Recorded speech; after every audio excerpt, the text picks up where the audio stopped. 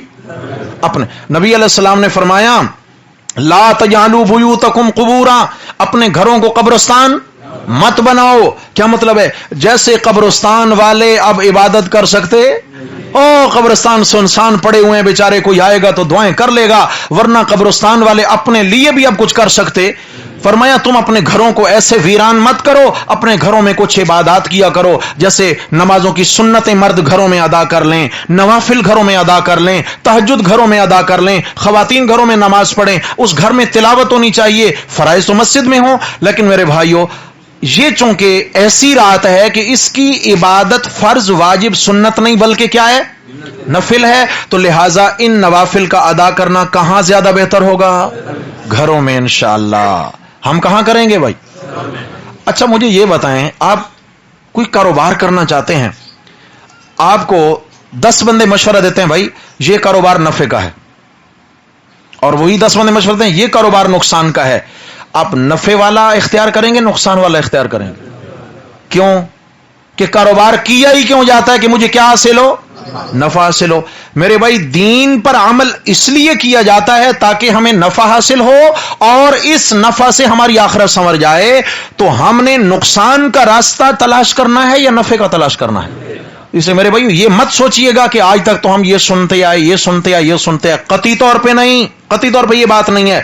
ہم نے یہ دیکھنا ہے کہ دین کا صحیح راستہ کیا ہے، ورنہ یہ تو نہیں ہے نا کہ آج تک ہمیں دین کے سارے مسئلے معلوم ہو چکے، ایسا تو نہیں ہے۔ علماء سے پوچھ کر سیکھ کر چلیں۔ ایک تو یہ رات کی عبادات کا معاملہ حل ہو گیا جی انشاءاللہ، انشاءاللہ۔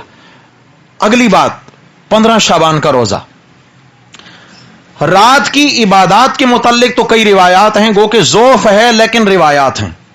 15 شعبان کے روزے کی کسی ضعیف روایت میں بھی فضیلت نہیں ہے، یاد رکھنا۔ 15 شعبان کے اس نسبت سے کہ یہ شعبان کی وجہ سے ہے، توجہ فرمائیں۔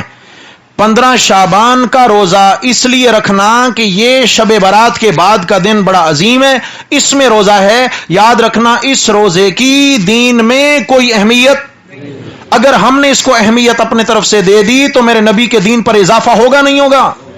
میں آپ کو ایک طریقہ بتاتا ہوں، اگر آپ کو شوق ہے نا 15 کے روزے کا بالکل رکھیں، لیکن میں ایک طریقہ بتاتا ہوں۔ آپ علیہ السلام نے فرمایا ہر مہینے ایام 20 کے 3 روزے رکھو، 13ویں کا روزہ، 14ویں کا اور 15ویں کا، ہے نا؟ اور پھر اس کی فضیلت بھی ہے، جس نے ایک روزہ جیسے 13ویں کا رکھا 10 روزوں کا ثواب، پھر 14ویں کا رکھ لیا 20 روزوں کا ثواب، پھر 15 کا بھی رکھ لیا 30 پورے مہینے کا ثواب، اور یہ ہر مہینے کی ترتیب ہے، یہ ہر مہینے کی، اس کے ساتھ شعبان کی کوئی تخصیص نہیں ہے، ہر مہینے کی ترتیب ہے۔ اگر آپ رکھنا چاہتے ہیں پھر 13 کو بھی رکھیں، کل 13ویں ہے، ایسے ہی ہے نا؟ کل 13 ہے، پرسوں 14 ہے، سمجھا کہ پھر 15 ہے، کل بھی رکھیں، پرسوں بھی رکھیں، ترسوں بھی رکھیں، رکھ کر دیکھیں، مزہ آئے گا انشاءاللہ۔ 3 روزے رکھیں، لیکن ایام 20 کی نیت کریں جو تواتر سے احادیث میرے نبی صلی اللہ علیہ وسلم سے ثابت ہیں، تواتر سے، بے شمار صحابہ کا عمل اس پر، یوں رکھیں۔ لیکن میرے بھائیوں صرف 15 کے دن کو خاص کر لینا، پھر میں عرض کر رہا ہوں کہ اس کا کسی بھی صحیح حدیث سے کوئی ثبوت نہیں ہے، اس لیے ہم نے انشاءاللہ چلنا اس ترتیب سے ہے جس کے اندر ہماری خیر ہوگی انشاءاللہ۔ باقی رہے گا معاملہ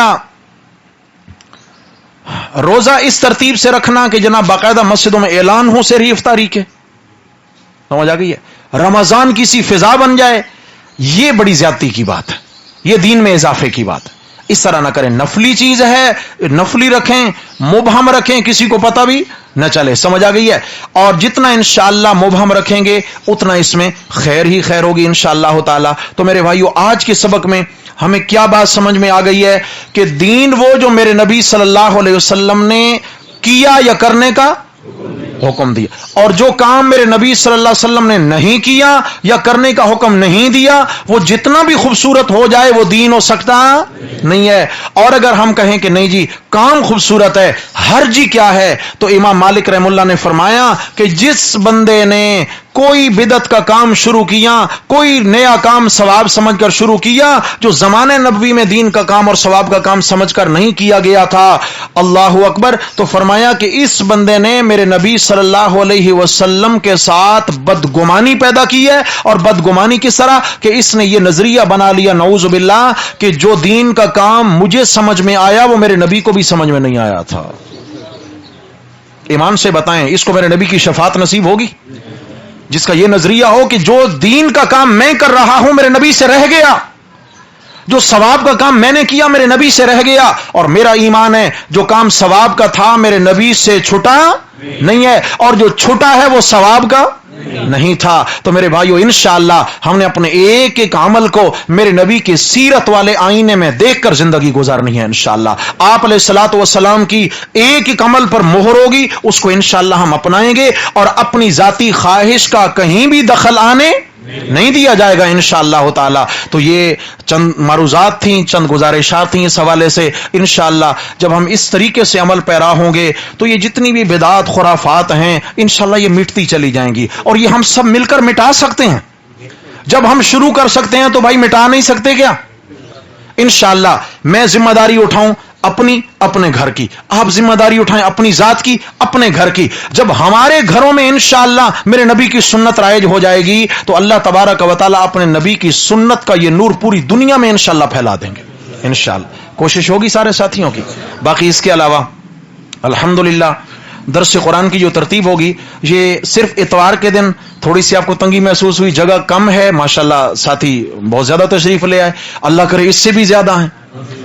ہم نے اب دو کام کرنے ہیں، ایک تو یہ کہ انشاءاللہ روزانہ عشاء کی نماز کے بعد بھی درس ہوگا اور اوپر چھت پہ ہوگا انشاءاللہ۔ بڑی کھلی جگہ ہے، ٹھنڈی ہوا اور بہترین ماحول ہوگا انشاءاللہ۔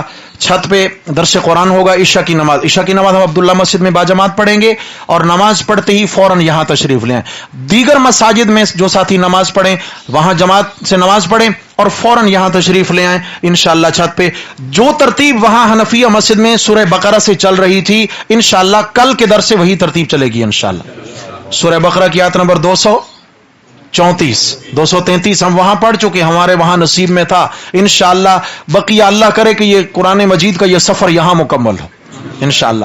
تو ہمارے پھر میں بھائی رئیس بھائی اللہ تعالیٰ ان کو خوش رکھے، ان کے لیے دعا گو ہوں کہ انہوں نے اپنا یہ گھر پیش کیا۔ ہمارے لیے بھی آسانی ہے کہ برابر میں رہائش ہے، اور اب سب کے لیے آسانی ہے کہ درمیان میں قریب تر جگہ ہے، سارے ساتھیوں کے لیے قریب تر جگہ ہے۔ ایک کام تو ہم نے یہ کرنا ہے انشاءاللہ، روزانہ عشاء کی نماز پڑھ کر ہم نے درس قرآن میں خود شریک ہونا ہے انشاءاللہ، کوشش ہوگی انشاءاللہ۔ ایک بات عرض کروں، دوسری بات بعد میں، بیچ میں ایک بات یاد آ گئی۔ پتہ تب چلتا ہے میرے بھائی جب نعمت چھن جاتی ہے، یاد رکھیے گا۔ جب پاس ہوتی ہے نا کوئی قدر نہیں ہوتی، موقع ہوتا ہے کوئی قدر نہیں ہوتی، سمجھ آ گئی ہے؟ ہمارے پاس ایک موقع رہا، بہت سارے ساتھی سستی کرتے رہے ہوں گے کہ کوئی نہیں خیر ہے پھر جائیں گے، مگر سستی ہوتی رہی۔